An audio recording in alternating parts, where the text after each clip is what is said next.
Okey, Assalamualaikum warahmatullahi taala wabarakatuh. Ya, hari ini saya nak bagi tahu tentang pelaksanaan program khidmat komuniti semasa PKP 2021. Okey, semua pun tahu yang kita sekarang ni tengah PKP kan.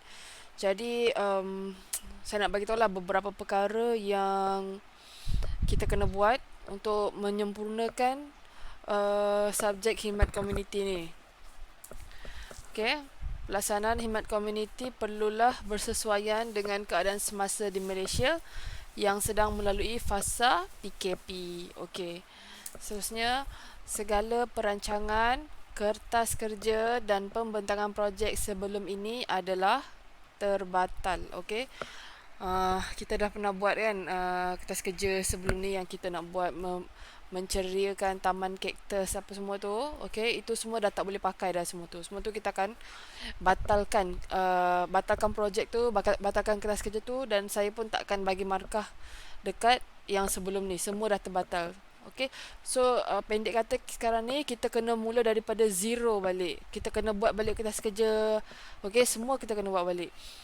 Okey.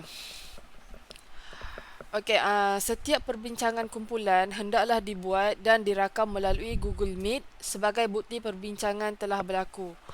Okey, kalau kamu berbincang dalam kumpulan kamu kan, dalam ahli grup kamu, jangan bincang dalam WhatsApp je apa semua. Boleh bincang dalam WhatsApp tapi itu sebagai macam bukti sampingan. Tapi um, bukti yang paling kukuh yang kamu dah buat perbincangan sesama ahli kumpulan adalah Google Meet. Okey, pastikan kalau kamu nak buat perbincangan dengan ahli kumpulan, okey, buat dalam Google Meet. Penting, ni sangat penting sebab MQA nanti, MQA ke MBOT ke, dia orang akan tanya apa bukti, macam mana saya bagi kamu markah kerjasama dalam kumpulan.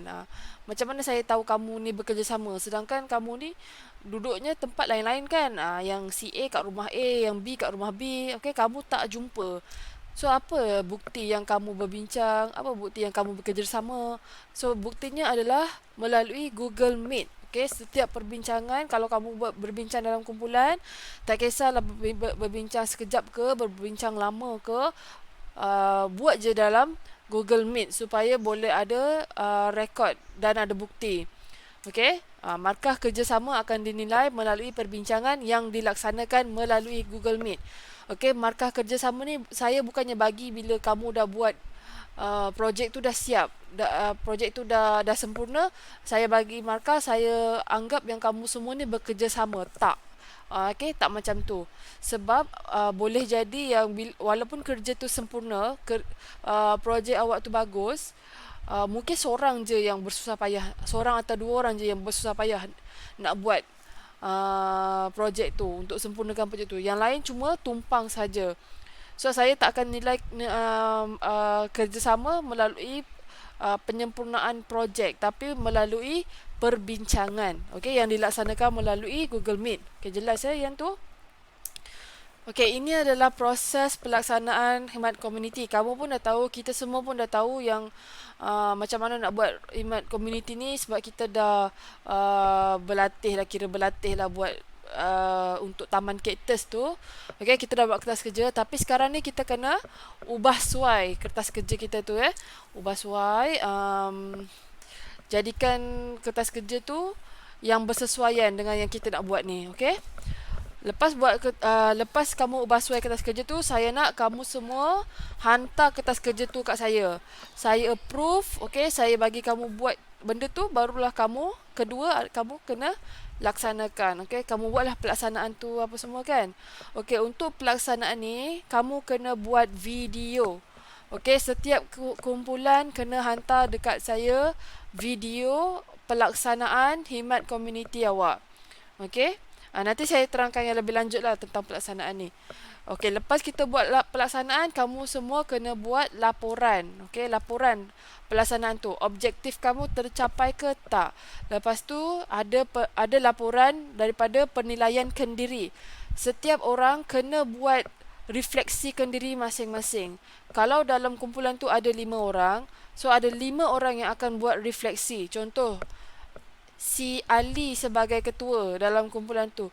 Jadi Ali akan tulis refleksi kendiri dia, laporan dia sebagai ketua, saya sebagai ketua apa-apa-apa-apa, refleksi. Kemudian contoh kalau dalam tu ada uh, AJK AJK sponsor. Okey, contohlah saya sebagai AJK tajaan merasakan sebenarnya ini adalah satu kerja yang sukar untuk mendapatkan tajaan. Namun saya tulislah apa-apa ayat kan kalau sebagai AJK tajaan. Okey, kalau contoh sebagai AJK multimedia ke apa ke, ikutlah kamu kena buat refleksi kendiri. Setiap orang kena buat refleksi masing-masing. Okay.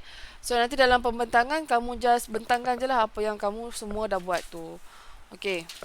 Seterusnya, ini adalah cadangan-cadangan lah. Cadangan yang saya fikir bersesuaian insya-Allah untuk projek khidmat komuniti yang boleh dilaksanakan masa sekarang ni. Yang pertama, kempen amalkan 3W.